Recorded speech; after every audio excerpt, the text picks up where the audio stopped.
4월 10일 토요일 매일 성경 아침 묵상입니다.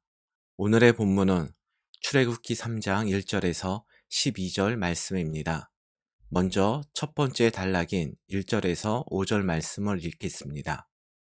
모세가 그의 장인 미디안 제사장 이드로의 양떼를 치더니 그 떼를 광야 서쪽으로 인도하여 하나님의 산 호렙에 이르매 여호와의 사자가 떨기나무 가운데로부터 나오는 불꽃 안에서 그에게 나타나시니라. 그가 보니 떨기나무에 불이 붙었으나 그 떨기나무가 사라지지 아니하는지라.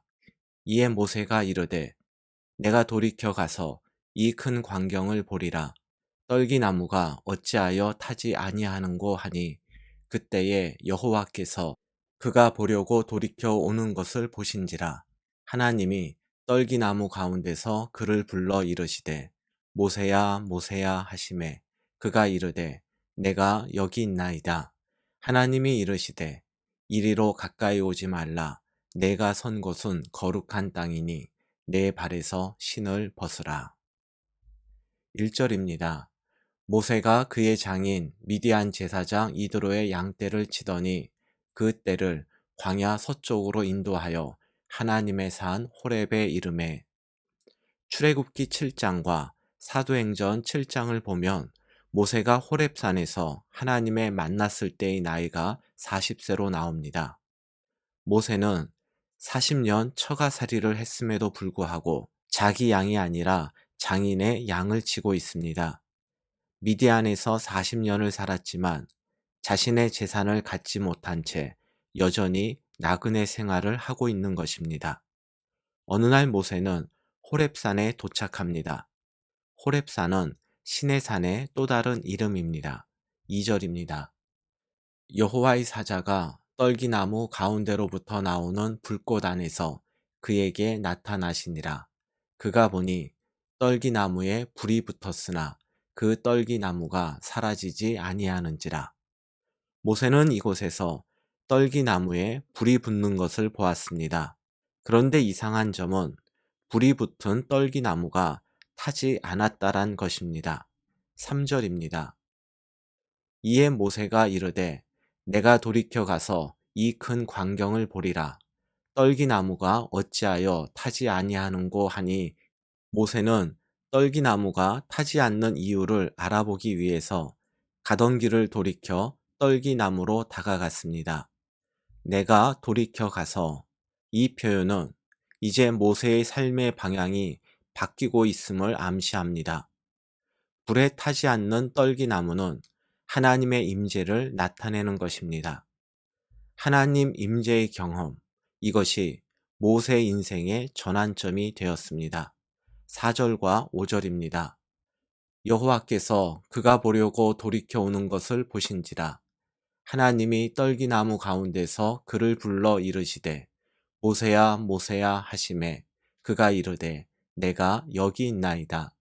하나님이 이르시되 이리로 가까이 오지 말라. 내가 선 곳은 거룩한 땅이니 내 발에서 신을 벗으라. 모세의 이름을 부르신 하나님은 먼저 내 발에서 신을 벗으라고 말씀하셨습니다. 신을 벗는다는 것은 종이 주인에게 절대적으로 순종하겠다는 표현입니다. 인생의 방향을 하나님께로 돌리고 하나님의 부르심을 따르는 첫 단계는 바로 하나님에 대한 절대 순종의 고백입니다. 이제 두 번째 단락인 6절에서 10절을 보겠습니다. 또 이르시되 나는 내 조상의 하나님이니 아브라함의 하나님, 이삭의 하나님, 야곱의 하나님이니라. 모세가 하나님 배웠기를 두려워하여 얼굴을 가리매 여호와께서 이르시되 내가 애굽에 있는 내 백성의 고통을 분명히 보고 그들이 그들의 감독자로 말미암아 부르짖음을 듣고 그 근심을 알고 내가 내려가서 그들을 애굽인의 손에서 건져내고 그들을 그 땅에서 인도하여 아름답고 광대한 땅, 젖과 꿀이 흐르는 땅, 곧 가나안 족속, 헷 족속, 아모리 족속, 브리스 족속, 히위 족속, 여부스 족속의 지방에 데려가려 하노라. 이제 가라. 이스라엘 자손의 부르짖음이 내게 달하고 애굽 사람이 그들을 괴롭히는 학대도 내가 보았으니 이제 내가 너를 바로에게 보내어 너에게 내 백성 이스라엘 자손을 애굽에서 인도하여 내게 하리라. 10절 말씀입니다. 이제 내가 너를 바로에게 보내어 너에게 내 백성 이스라엘 자손을 애굽에서 인도하여 내게 하리라. 하나님께서는 모세를 바로에게 보내어 이스라엘 백성을 애굽에서 이끌어내시겠다고 말씀하십니다. 이를 위해서 먼저 하나님은 모세를 바로에게 보내는 그 주체와 또 이스라엘을 애굽에서 이끌어내는 주체가 하나님임을 분명히 밝히십니다. 10절을 다시 보십시오. 내가 너를 바로에게 보내겠다. 내가 내 백성의 고통을 보고 듣고 알았다. 내가 내려가서 그들을 건져내고 인도하여 데려갈 것이다. 라고 하나님은 모세에게 말씀하셨습니다. 40년 전 모세가 자기 형제 히브리 사람들의 싸움을 중재했을 때 누가 너를 세웠느냐는 도전을 받았습니다. 이제 하나님이 말씀하십니다. 내가 너를 보낸다. 사도행전 7장 35절입니다. 그들의 말이 누가 너를 관리와 재판장으로 세웠느냐 하며 거절하던 그 모세를 하나님은 가시나무 떨기 가운데에서 보이던 천사의 손으로 관리와 속량하는 자로 보내셨으니 이처럼 하나님은 모세를 이스라엘의 해방자로 애굽으로 보내시되 그냥 보내지 않으시고 그의 아픈 기억을 회복시켜 주시면서 보내십니다. 이제 마지막 단락인 11절과 12절 말씀을 보겠습니다. 모세가 하나님께 아뢰되 내가 누구이기에 바로에게 가며 이스라엘 자손을 애굽에서 인도하여 내리이까. 하나님이 이르시되 내가 반드시 너와 함께 있으리라. 내가 그 백성을 애굽에서 인도하여 낸 후에 너희가 이 산에서 하나님을 섬기리니 이것이 내가 너를 보낸 증거니라. 모세는 하나님의 부르심과 하나님께서 허락하신 권위를 힘입어서 다시 민족을 위해 일할 기회를 잡았습니다. 그런데 모세는 하나님의 부르심을 거절합니다. 내가 누구이기에 바로에게 가고 이스라엘을 애굽에서 이끌어내겠습니까? 내가 누구이기에?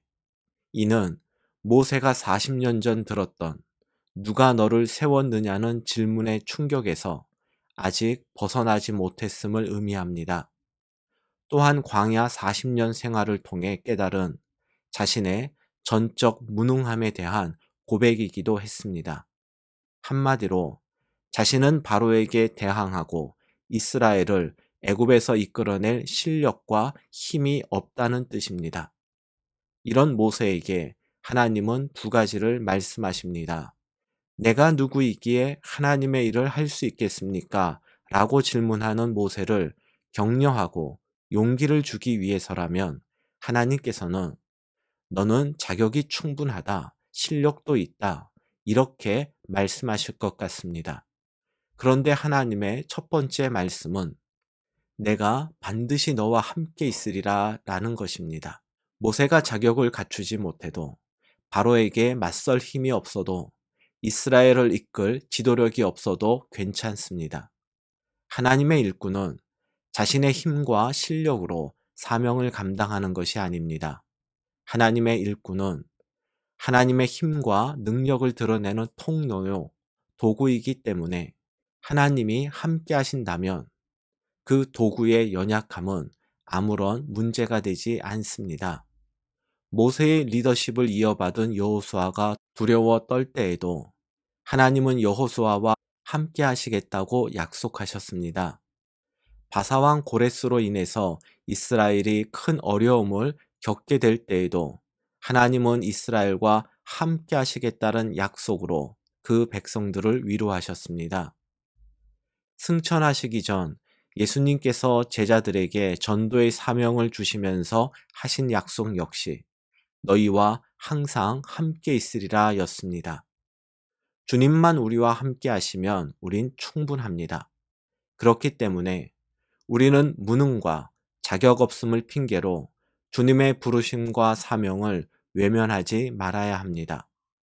두 번째로, 하나님은 모세에게 이스라엘 백성들이 애굽을 나와서 지금 모세가 하나님을 만나고 있는 호렙산에서 하나님을 섬기고 예배할 것을 말씀하십니다. 이는 출애굽의 결과를 알려주시는 것입니다. 모세는 출애굽한 이스라엘 백성들과 함께 해야 할 일을 묻지 않았습니다.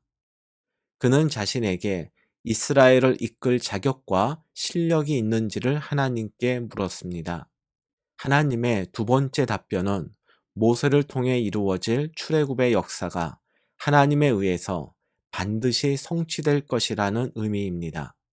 모세에게 자격이 없고 실력이 부족해도 이스라엘은 애굽을 나와 호렙산에서 하나님을 섬기고 예배할 것입니다. 왜냐하면 그 일은 모세가 아니라 하나님이 주관하시기 때문입니다. 모세의 나그네 인생의 전환점은 하나님 임재를 경험하는 순간이었습니다. 우리도 매일 묵상하는 하나님의 말씀을 통해 하나님의 임재를 경험함으로 우리 인생의 방향이 하나님께로 향하고 고정되기를 바랍니다. 하나님은 모세를 사명자로 부르실 때 내가 너를 보낸다는 말씀으로 누가 너를 세웠느냐는 백성들의 거절에 대한 아픔을 회복시켜 주셨습니다. 세상에서 거부당한 여러분의 마음의 상처가 하나님의 말씀으로 치유되고 회복되기를 기도합니다. 전능하신 하나님께서 우리와 함께 하십니다. 주님과 동행하는 사람은 세상이 감당하지 못합니다.